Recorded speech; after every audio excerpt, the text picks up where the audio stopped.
Hey Chris, how you doing today? Hi, Ron. Doing great. Looking forward to diving in. Today, we're going to be talking about HIPAA Document Management.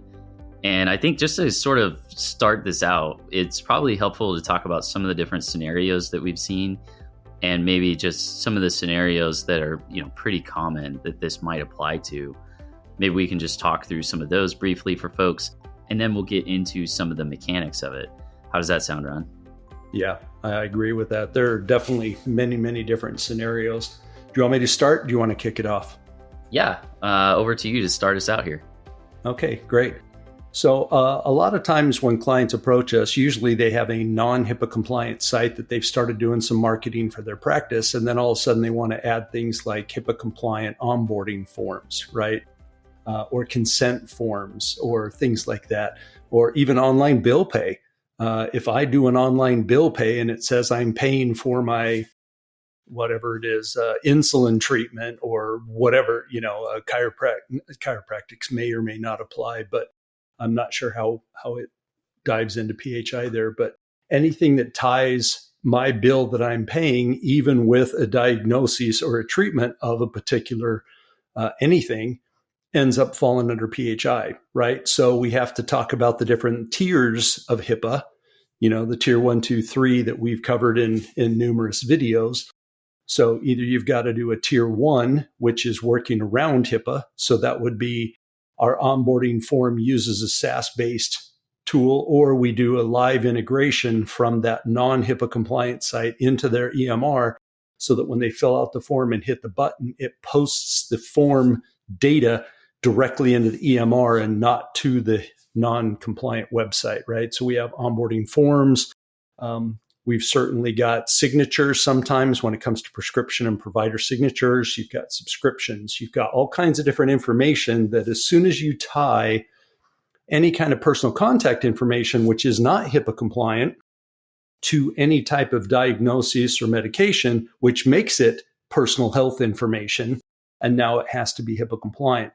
So there are dozens and dozens of different scenarios like that we need to talk through the different elements of compliancy and how tier 1, 2, and 3 apply to those types of documents, right? What do you want to add to that, Chris? Yeah, that's right. And, one of the things that I've seen a lot of too, Ron, in addition to sort of like intake forms and that kind of a thing, is managing the signatures throughout the process. So this might be an online pharmacy and we have a telehealth process and we need to manage the specific states of the documents that are necessary for specific jurisdictions. We may have labs or on-site care. An example with on-site care would be the use of an offline tablet that doesn't have internet connectivity.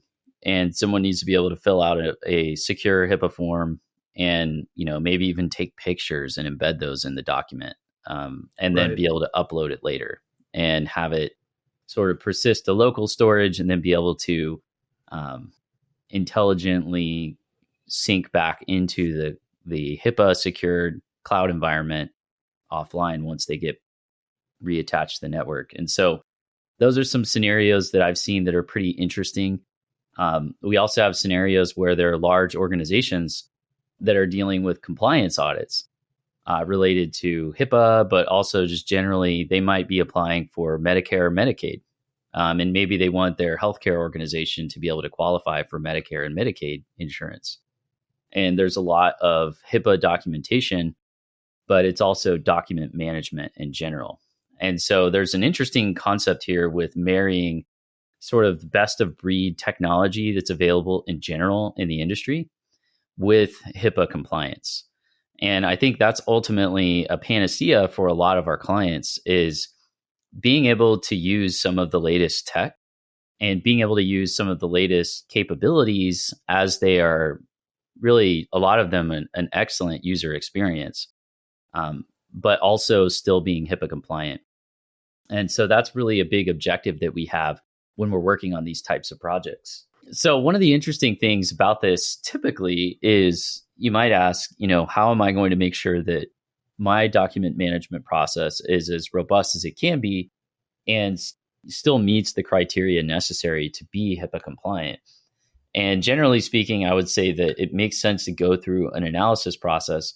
And you sort of did this, Ron, when you were talking about the different scenarios that would make something PHI. And, there are some really nice forms on the HHS website. We can put the links to those in the description, so you can take a look at those links.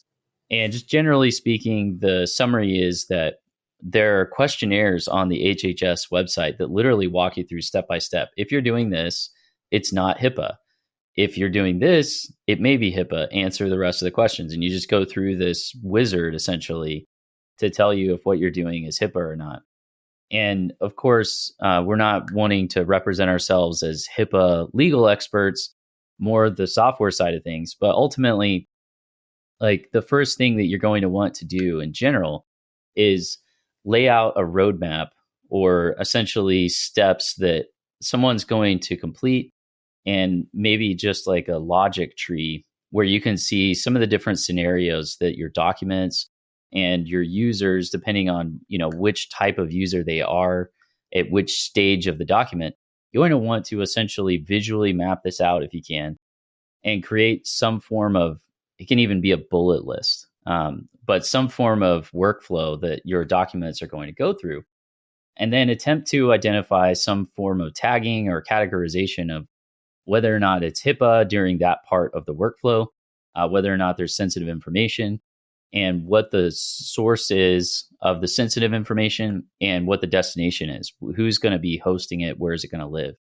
And one of the really important things that I would point out here for folks is, if possible, you just want to be able to get yourself into the mindset of sort of like getting the problem out there, identifying it and documenting it.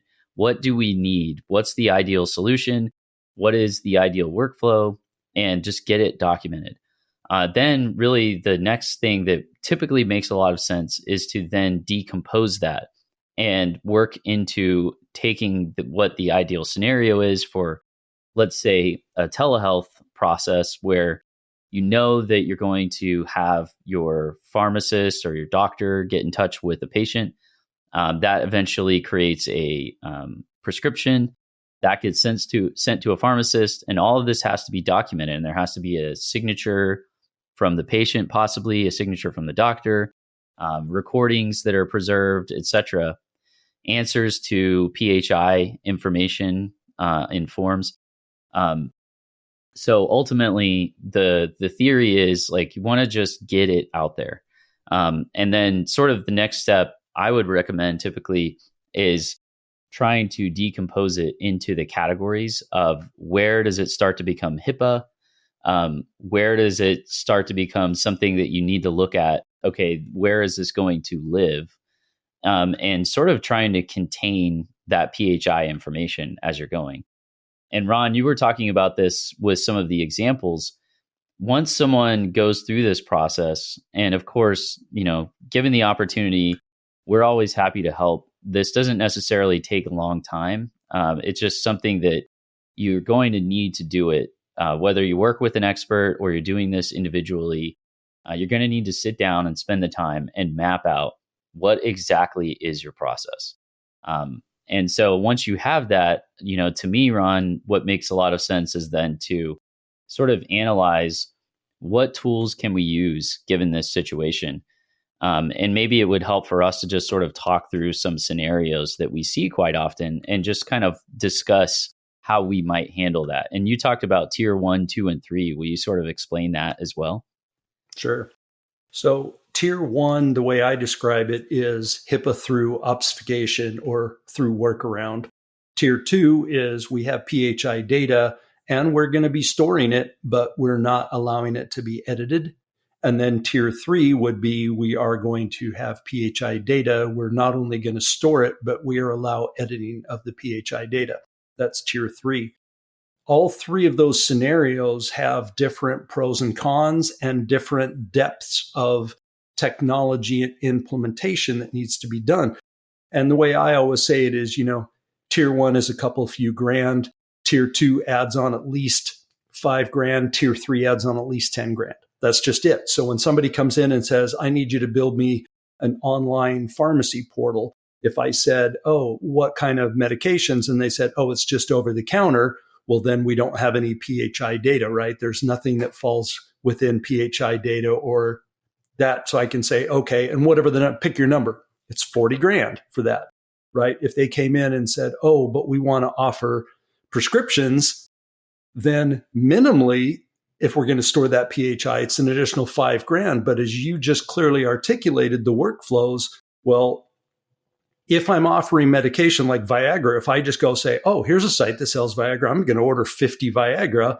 Well, the doctor's not going to approve that. So now the doctor's going to require a telehealth session, and then I'm going to have to attend that. They're going to do an appointment. I'm going to have to pay for the appointment. And then they're going to come back and go, nope, you can't have 50 Viagra, but you can have 3 Cialis or whatever, right? And then they're going to prescribe, and then they're going to write a prescription, and there's going to be a digital signature. And then that secure prescription has to be then sent to the pharmacy. So the complexity just exponentially explodes. But like you said very clearly, if you write down the workflow and write down what the process is and where the PHI is introduced, it allows us to have options. So let's just take tier 1 and let's talk about a couple of the different options that we've done historically, right? And I'm going to ask you to explain them, Chris, but I'm going to give you the 2 options and I'll tee you up. So option number 1 is I have a non-HIPAA compliant site and I want to take an intake form and I'm not going to integrate with my EMR. That would be option number 1. So it could be a HIPAA compliant form tool, whatever, right? Option number 2 is I may want to do an integration with an EMR, but I have a non-HIPAA compliant website. So there might be Clarity Tokenization Vault, something like that, right? So talk about those because those are very different and very differing in costs, but the pros and cons and capabilities couldn't be more different, right? Yeah. Yeah. I would say ultimately it does sort of depend on, how automated and self-service you want your processes to be. And maybe there isn't a choice, with a lot of our clients, there's some progression that they're at with their business. And so there may be multiple limiting factors, but generally one of them is timeline and or budget. And so typically a sort of tier 1, as we're calling it, solution is going to be very low cost because it's using a commoditized form or some type of resource, but it's going to have the expense that's effectively unstated of having to do things manually that will accumulate cost over time. And it will reduce automation. Now, can you work around this? Yes, you can.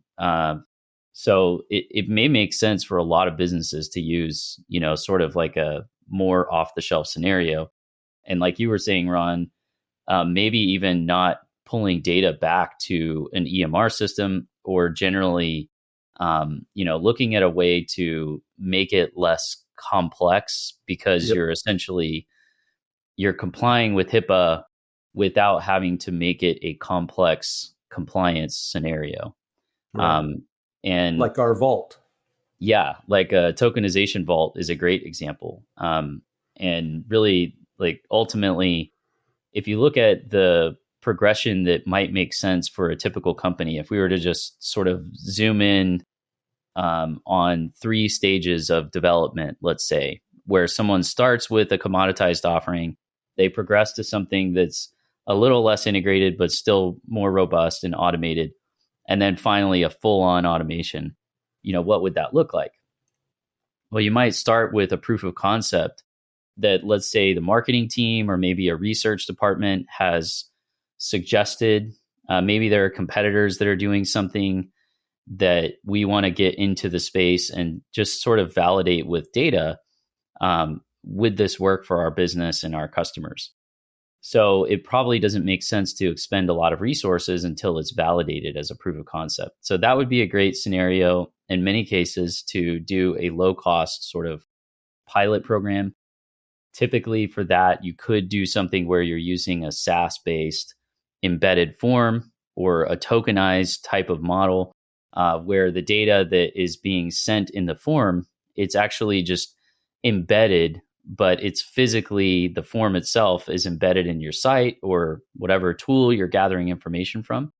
But that actual form, it lives on a separate infrastructure that is HIPAA compliant. And so it appears to be on this site, but it's actually just an iframe or some form of embedding that is essentially taking your data and putting it into a secure area. And then you have to manually export that. That might work well for 6 to 12 months as you test a proof of concept and maybe even work through a round of test users that you're going to get feedback from. Maybe you're working with doctors' offices and you're providing them with some form of service and it's new, et cetera. Whatever it is, you might be able to find a way to do something low cost and low budget that's quick by using a SaaS-based model. And it doesn't just have to be SaaS. It can be an embedded form that is just HIPAA compliant off the shelf. Now, the next progression might be not a full EMR integration, but a pretty robust workflow that has a lot of automation to it. Maybe even the opportunity to, at some point in the process, where maybe it's a HIPAA compliant eCommerce platform, that platform is pushing data at some point in the process to an intermediate stage where it then securely gets put into an EMR, let's say. Generally speaking, that might be a next progression once you get enough volume and enough validation that, hey, this form that we made in this pilot program is absolutely working. Let's scale it up and let's automate it more, but let's not automate it all the way. We don't have enough volume to determine what the optimal fulfillment workflow is going to look like. But we do know that we're going to get a lot of orders. So let's automate the order intake. Let's automate some of the fulfillment process. We're just pushing the order into our system, but we're not going to fully automate all of the interaction. And then finally, possibly a year, 2 years down the line, as it scales up more, you might say, gosh, we need to fully automate every part of this process, including like getting insurance and having documents automated. And these are really sensitive documents, really sensitive insurance information. If you look at the HIPAA acronym, it's about insurance portability. It's about health insurance. And so ultimately, these would be things that you might progress to as a final stage where you're actually doing a lookup on their insurance using an API. And ultimately, we're gathering a lot of sensitive information. And so we would want to leverage tokenization and the ability to essentially decouple the data from the PHI data from the actual contact information, et cetera, as it sits and is stored for your e-commerce, possibly in your internal business systems, and only make that PHI available whenever it's absolutely needed and the right person has access and it makes sense for them to be able to see that PHI and there's tracking on it, et cetera. There are a lot of factors that you would want to consider. And so, Ron, I would say that this would ultimately be something that you would have a life cycle where you progress through it would be fairly typical. Not necessary. I mean, you can start at tier 3. We have a lot of clients who do that because it's just relative to their need and their knowledge of, probability of success. They know that they just need to start with tier 3. But for some clients, starting at a lower tier of HIPAA compliance, that is native can be really helpful to their timeline and budget. Yeah. And that really is on volume, right? I mean, if you're a small practice and you've only got handfuls of patients and processing, manual forms and logging into a separate application to find information and things like that, not have all the information in one place, that's doable for a lot of small businesses, especially when starting up. But like you said, a lot of larger companies, when they come to us, they're, usually what's happened a lot of times is either they've grown and outgrown those smaller solutions. And so now they truly are looking for a very robust solution, or they've acquired other practices, right? That's another thing that we see in this space a lot, where they've acquired numerous practices. And now all of a sudden they have to get the data and the PHI data and the provider data, medication data, prescription data from numerous different software applications and numerous different types of workflows, some manual, some automated, some integrated, some not, all into a more robust, almost global, even if they're just more, nationwide practice. And so depending on the volume, the size of the practice. It never hurts to pick up the phone, schedule a call with a Clarity, someone who's a HIPAA expert, someone who's done literally hundreds and hundreds of these types of portals and literally deal with this day in and day out. Another option is on our YouTube channel. Chris and I put a playlist for HIPAA, and we've got 40 some odd videos, and we've got 40 more videos we're working on right now. So we have tried to put together a YouTube channel that has everything you would ever want to know or need to know about developing HIPAA, working with HIPAA, following the HHS Gov site. What is tier 1, 2, and 3? What are some of the tools that can help make your site HIPAA compliant? How do you maintain HIPAA compliance? All those types of things are all readily available. So Chris, any closing thoughts you might have for us today? Yeah, I would just say this is a pretty deep topic, and we're looking to give you a high level to give you some sort of skeletal structure to work with. Ultimately, if you would like to get more detail or collaboratively work through this, we do offer a complimentary discovery process that's just a lightweight discovery that you can go through with our team. And this includes some very advanced team members who've worked on this type of project before, who can at least help you get your thoughts out on paper and put it into a plan that you can then begin to, look at the timeline, look at the budget, look at the tools and resources. And a lot of times, Ron will recommend resources that, they're very turnkey and off the shelf, depending on the client's scenario. But ultimately, whether it's working with us in that complementary discovery or collaborating with another team that specializes in this, we highly recommend doing that. And like you said as well, Ron, digging into some of these videos, there's a lot of value and sort of learning from what we've paid our dues on. We've put hundreds of thousands of hours into software development in this space. So we encourage you to take advantage of that knowledge. And, we're offering it to you complimentary so that you can benefit from it. And of course, if we end up crossing paths and decide to work together, even better as well. Yep, agreed. Well, everybody, thanks for watching today, and we'll see you in the next video. Thanks, Chris. Thanks, Ron. Bye for now. Bye for now.